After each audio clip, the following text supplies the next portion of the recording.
আসসালামু আলাইকুম, আমার নাম আহমেদ, শিবচর থেকে আইছি। হারুন কাকা কইছে আপনাকে বাড়িতে নাকি কামের লোক দরকার। আচ্ছা ঠিক আছে, পরে এসে এখন না যাও। আল্লাহ তাআলা এই সংসারের রহমত বর্ষণ করবে।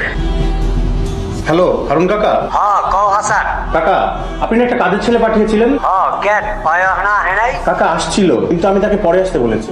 এটা তুমি কি করলা? পোলাটা এত দূরে থেকে আইলো আর ওরে তুমি পরে আইতে কইলা? আমি আসলে বুঝতে পারি নাই। পোলাটাই প্রথম ঢাকা শহরে গেছে, ওর তো শহরে কেউ নাই, এখন ও কই থাকবো কি করবো? কি কাকা, ওর কেউ নাই? এই তুমি, আমি আহমেদ। তা তুমি কোথায় গিয়েছিলে? তোমাকে সেই কখন থেকে খুঁজতেছি। আমি ঘুরে ঘুরে আপনাকে শহরের সৌন্দর্যটা দেখলাম ভাইজান। তোমাকে আমি অপমান করে বাসা থেকে বের করে দিলাম, আর তুমি আমার সাথে কি সুন্দর করে হেসে কথা বলছো। আপনি আমারে অপমান কই করলেন? আপনি তো কইলেন আমারে পরে আইতে, তাই আমি ঘুরে ঘুরে একটু শহরের সৌন্দর্য দেখতেছিলাম। তা শহরের কি কি সৌন্দর্য তুমি দেখলে শুনি? এই শহরের সবচাইতে সুন্দর হলো মানুষ, মানুষের হাতে তৈরি এই যে আল্লাহর ঘর, মসজিদ গুলা। আর একটা সুন্দর দৃশ্য আছে, আজানের পর মানুষ যখন দলে দলে মসজিদে আসে, কি সুন্দর লাগে দেখতে।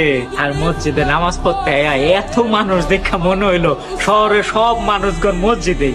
আর কি দেখেছো বলো? আর এই শহরের সব জায়গায় খালি সুন্দর সুন্দর মসজিদ। নামাজের সময় হইলে মসজিদ খুঁজতে হয় না, একটা না একটা পাওয়াই যায়। মনে হয় যেন আল্লাহ আমারে ডাকতাছে, আয় আহমেদ আয়।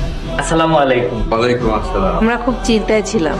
আর কোনো চিন্তা নাই, আমি তো আইসা গেছি। তুমি যাও, ফ্রেশ হয়ে আসো, তাড়াতাড়ি খেতে হবে।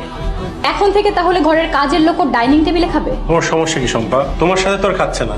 তাই বলে যে টেবিলে আমরা খাবো সেই একই টেবিলে ঘরের কাজের লোকও খাবে? না ভাবি, আজকে পয়লা দিন তো, এর লোকে টেবিলে বয়ে খাইতাছি। কালকার থেকে আর খাবো না, কালকার থেকে আমি আমার ঘরে আলাদা করে খাবো নি। কি বলে তুমি আমাকে ভাবি?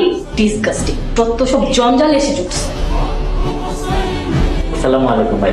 ওয়ালাইকুম আসসালাম। কি হয়েছে আহমেদ, ডাকছো কেন? ভাইজান, নামাজের সময় হয়েছে, নামাজ পড়বেন না? এই ছেলে, তুমি কি পাগল? আচ্ছা শম্পা, তুমি যাও, ঘুমাতে যাও, আমি দেখছি। যত সব শুধু শুধু ঘুমের ডিস্টার্ব।